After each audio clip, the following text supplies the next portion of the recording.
अस्सलाम वालेकुम जी सारे भरा ठीक हो। सो अज हफ्ते का दिन ने चकवाल फ्रूट मंडी चा जी। तो फ्रूटा का रेट पूछने माल्टेन जालियां के रेट और अमरूदा का काटन का के रेट है, केले का के रेट है जी। केले का लंगर किन्ने दा वै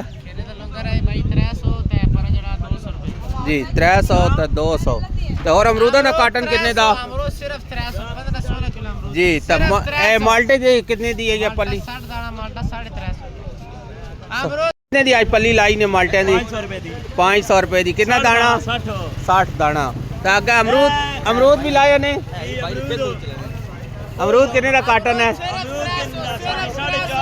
450 का। भाई जी मंडी चाहे कोई चीज लैनो माल्टी ले ने चेक पे करेंगे और जी जी सही हो बाजी। आज अमरूदा की पछी कहीं लाई ने 300 रुपया 300 रुपए दी पछी। फ्रूट कितने दी जाली? फ्रूट 250 रुपया। फ्रूट 250 रुपया जी। सिर्फ 250 भाई। माल्टा कितने दा भाईजान? 600 रुपए का। कितना दाना में? अमरूद कितने का काटन? 500 रुपए का। ये 9-10 किलो 10 किलो ठीक हो गया जी।